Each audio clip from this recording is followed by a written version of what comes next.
غریب کا سال بھر کا روزہ مل کر افطار کروائے، تقسیم رحمت رمضان راشن پروگرام۔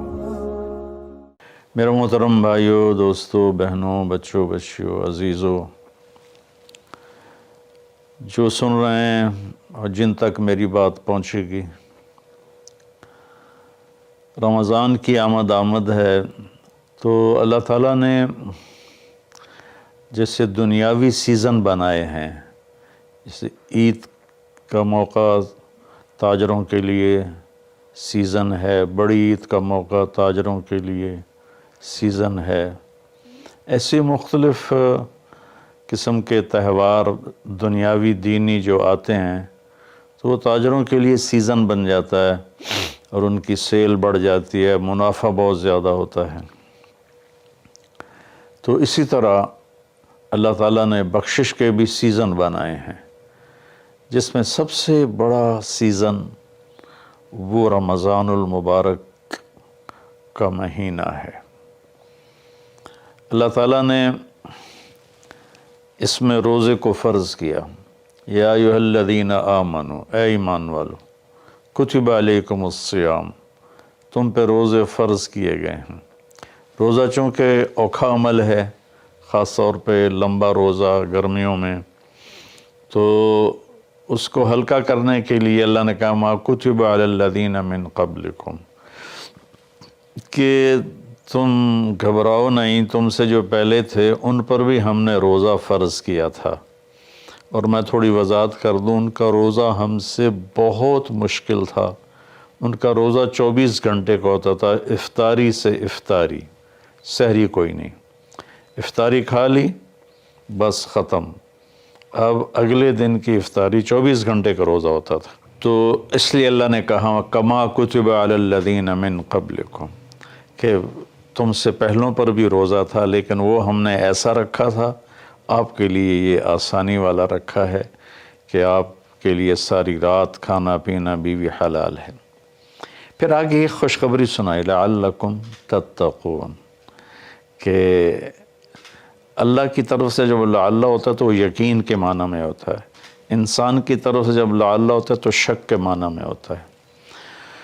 تو اللہ تعالیٰ نے کہا کہ جب تم روزے رکھو گے نا، جیسے روزے رکھنے کا حق ہے تو تمہیں تقوی نصیب ہوگا، اور اگر تمہیں تقوی نصیب ہو گیا تو قرآن ہی سے ہم سنتے ہیں کہ تقوی پر اللہ کیا دیتا ہے، من یتق اللہ یجعل لہ مخرج ویرزقہ من حیث لا یحتسب، کہ جو تقوی اختیار کرتا ہے اللہ اس کے لیے ہر تنگی سے راستہ نکالتا ہے۔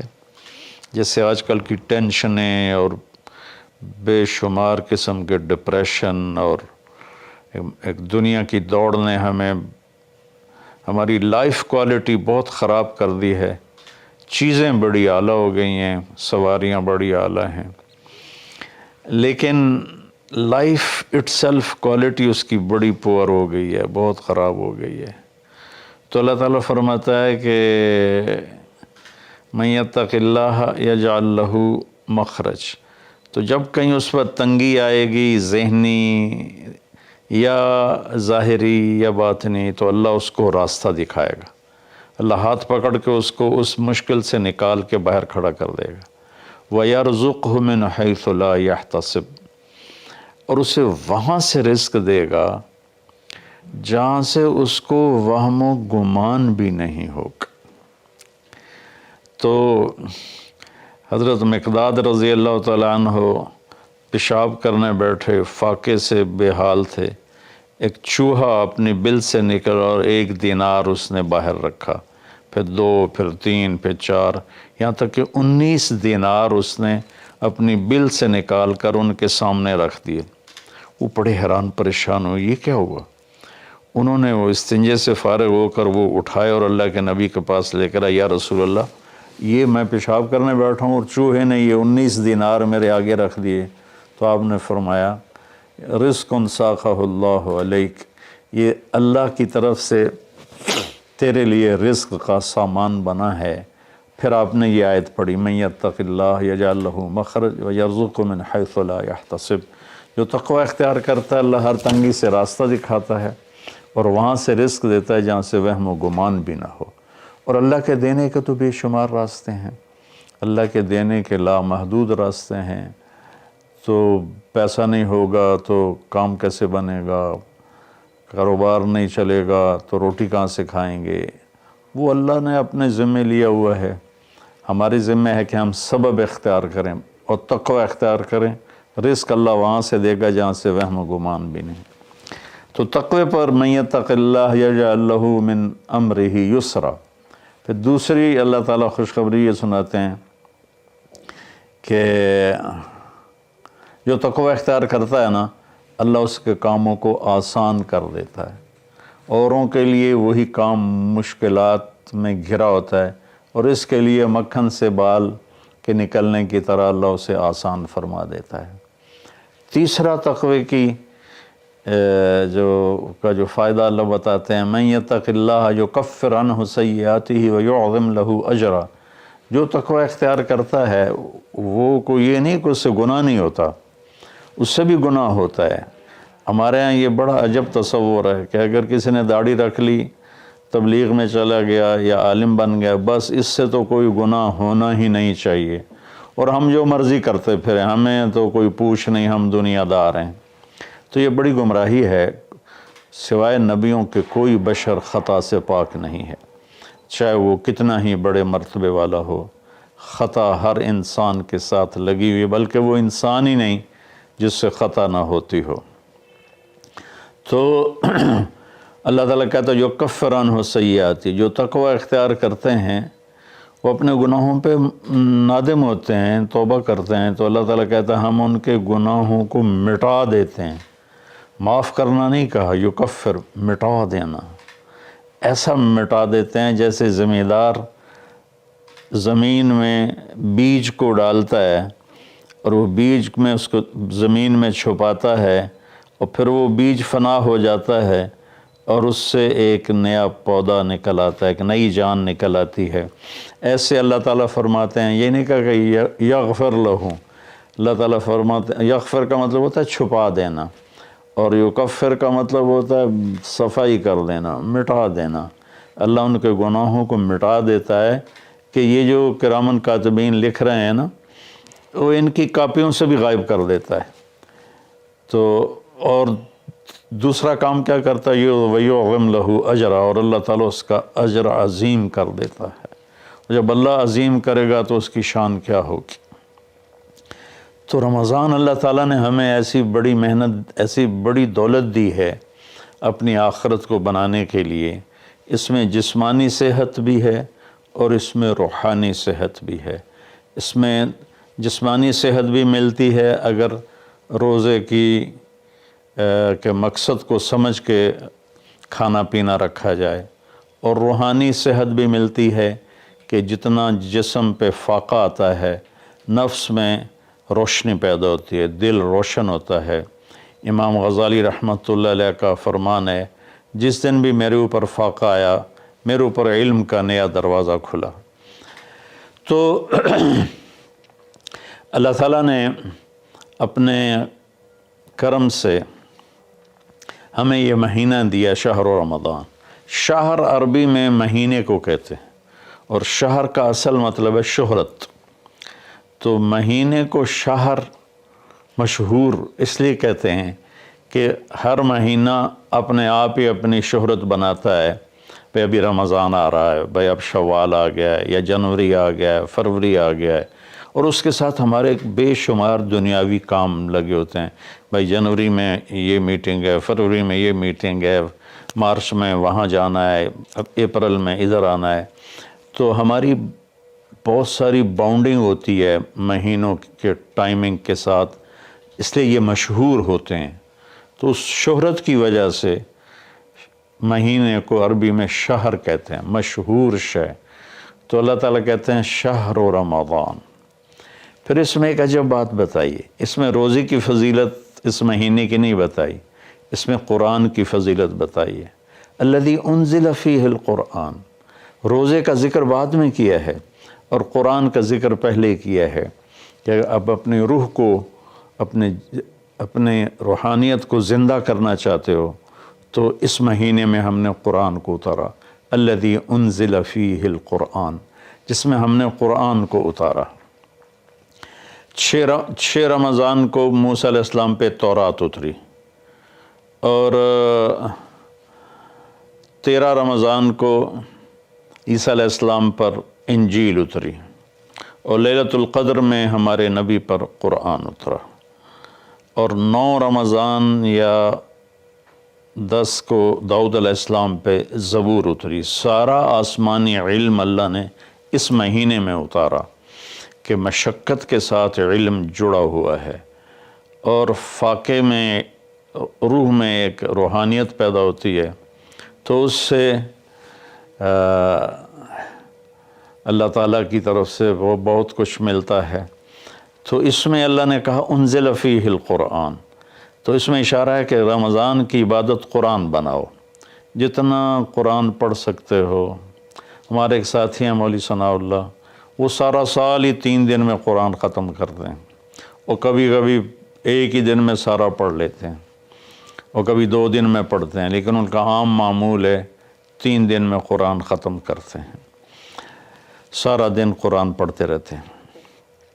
بنگلہ دیش میں ہوتے ہیں، ہم رائمنڈ میں اکٹھے پڑھتے تھے۔ تو جتنا قرآن کے ساتھ ہمارا تعلق بڑھے گا، ہم قرآن کو پڑھیں گے، سمجھیں گے۔ ہم نے صرف قرآن کو ختم کے لیے رکھا ہے، جی مولوی صاحب آ جاؤ ختم پڑھ دو، انہوں نے چند آیات رٹائی ہوئی ہیں، وہ آیات پڑھ دیتے ہیں، ختم ہے۔ کوئی کہیں اور سے پڑھیں تو کہ تسی تو جی ختم ہی نہیں پڑھیا، او بھائی قرآن پڑھ کے سنا دیتا ہے، اور کی کرا، نہیں تسی ختم نہیں پڑھیا، کیونکہ وہ آیات نہیں پڑھی جو ہمارے ان ان پڑھ مولویوں نے، مولوی تو ہوتے نہیں، وہ بس حافظ ہوتے ہیں اور وہ دیہاتوں میں امام بن جاتے ہیں، تو انہوں نے وہ جو ایک رسم بنا دی ہے، تو قرآن رہ گیا ختم دلانے کے لیے، قرآن رہ گیا فال نکالنے کے لیے، اور قرآن رہ گیا ہے مردوں پر پڑھنے کے لیے۔ بچے جو لوگ مالدار ہیں وہ، اور تھوڑے دین کا بھی شوق ہے، وہ مدرسے کے بچوں کو ہائر کرتے ہیں اور باپ کی قبر پہ بٹھا دیتے ہیں، وہ قرآن پڑھتے رہتے ہیں، پتہ نہیں وہ پڑھتے بھی ہیں کہ نہیں پڑھتے۔ تو قرآن پڑھیں، قرآن کو سمجھیں، روزانہ 1 صفحہ ترجمے کا پڑھ لیں، اور پورے قرآن کو اس طرح پڑھیں، آپ پر حقیقت کھل جائے گی کہ اللہ کیا کہہ رہا ہے، اور ممبر سے ہمارے خطیب حضرات کیا کہہ رہے ہیں، اللہ کس چیز کی دعوت دے رہا ہے، ہمارے خطیب کس چیز کی دعوت دے رہے ہیں، آپ پہ قرآن کھل جائے گا۔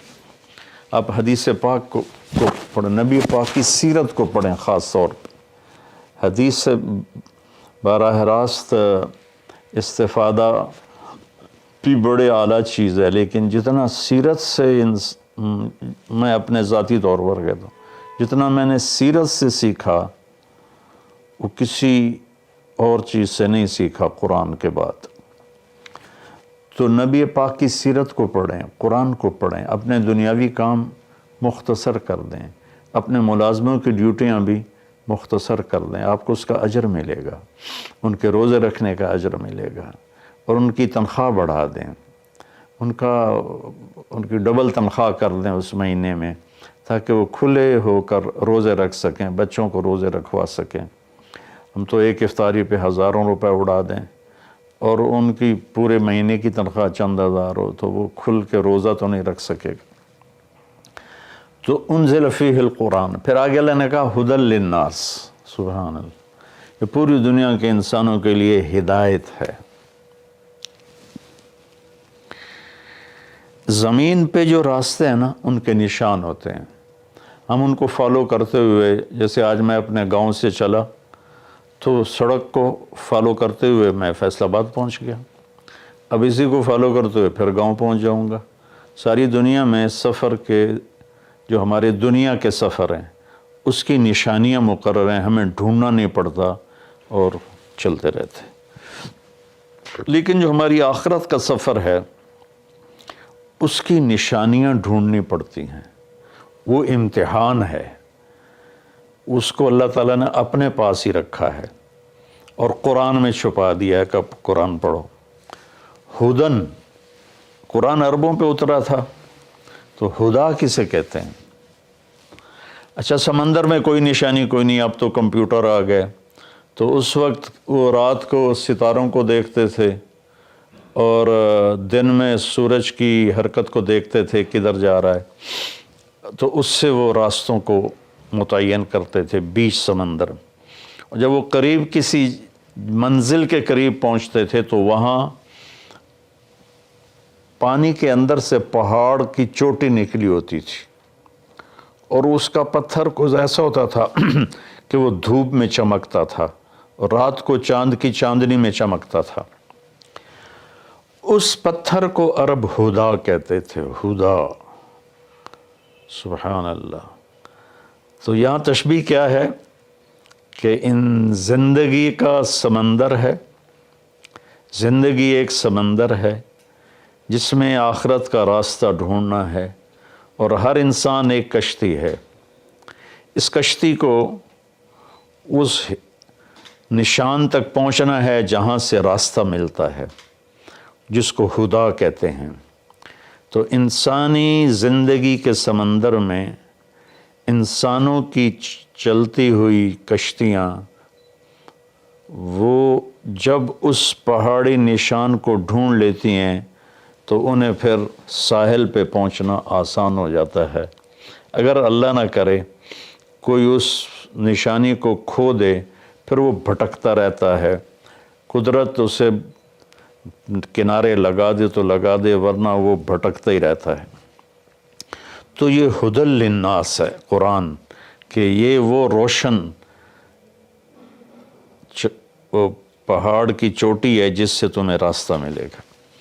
اب اس کو تھوڑا پیچھے سے ہم لیں، سورۃ فاتحہ سے ہم نے اللہ سے کہا اہدنا الصراط المستقیم، یا اللہ ہمیں ہدایت عطا فرما سیدھے راستے کی، یعنی وہ چٹان عطا فرما، اس چٹان تک پہنچا جو ہمیں سیدھے راستے تک پہنچائے، جس پر تیرے نیک لوگ چلے، جن پر تیرا انعام ہوا، اور ان لوگوں کے راستے سے بچا جن پر تیرا غضب ہوا اور ناراضگی ہوئی۔ تو جب ہم نے یہ دعا مانگی اللہ سے تو اللہ نے ہماری دعا کو قبول کیا اور قرآن اتار کر کہا الف لام میم ذالک الکتاب لا ریب فیہ ھدی للمتقین، یہ کتاب ہے جو ہر قسم کے شک و شبہ سے بالا تر ہے، اور یہ متقین کے لیے ہدایت ہے۔ یہاں کا ھدی للناس ساری دنیا کے انسانوں کے لیے ہدایت ہے، یعنی اگر ڈھونڈنا چاہو اس چٹان کو جو تمہیں منزل تک پہنچائے، اس خوبصورت چیز کو جو تمہیں اللہ تک پہنچائے، تو وہ قرآن ہے، ذالک الکتاب لا ریب فیہ۔ اور خاص طور پر جو تقوی اختیار کرے گا اسے اس قرآن سے راستہ ملے گا، وہ اس کو پہچان کر چلتے چلتے چلتے چلتے اللہ اس کے رسول کے دربار میں کامیابی سے پہنچ جائے گا۔ تو ہمارے بر صغیر میں قرآن کے ساتھ اٹیچمنٹ کوئی نہیں۔ یہ مختلف بزرگوں کی کتابیں لکھی پڑھی ہیں، ان کی سیرت، لکھنے والا کون ہے، اس میں جو واقعہ ہے وہ کہاں سے نقل کیا ہے، اس کی کوئی سند نہیں۔ ایک بزرگ تھے، وہ 25 سال جنگلوں میں خاک چھانتے رہے، سرے سے شریعت نبوی کے خلاف واقعہ ہے کہ میرے نبی نے رہبانیت نہیں سکھائی، اور ان کی شان بیان کرنے میں یہ واقعہ میں نے بھی پڑھا کہ 25 سال جنگلوں کی خاک چھانی، شہر میں ہی نہیں گئے، تو یہ تو عیسائی راہبوں سے بھی بڑھ گئے۔ لا رہبانیت فی الاسلام، اسلام میں کوئی رہبانیت نہیں۔ تو ان قصوں کی نہ کوئی سند ہے، نہ کوئی دلیل ہے، نہ مصنف کی حیثیت کا پتہ ہے، تو ہم قصے کہانیوں میں گم ہیں، اور بس قرآن پاک کے ساتھ بے وفا ہیں۔ قرآن سے وفا نہیں کی، قرآن کو سیکھا نہیں، قرآن کو پڑھا نہیں، قرآن کو سمجھا نہیں۔ اب تو اردو مفتی تقی صاحب دامت برکاتہم کا ترجمہ ایسا عالی شان ہے کہ جو تھوڑا سا بھی اردو جانتا ہے وہ اس سے پورا نفع اٹھا سکتا ہے۔ تو ھدی للناس وبینات من الھدی والفرقان، یہ پہلے ہدا پھر ہدا تاکید کے لیے کہ یہ پوری دنیا کے انسانوں کے لیے ہدایت کا پیغام ہے. اگر تم اپنے ذہن کو صاف کر کے اسے پڑھو گے تو بینات من الہدا، تو یہ ہدایت کی خوبصورت نشانیاں ہیں اور حق و باطل میں فرق کر کے دکھا دے گا قرآن. کہ اس لیے قرآن کا نام فرقان بھی ہے کہ یہ حق کو الگ کر دیتا ہے، باطل کو الگ کر دیتا ہے.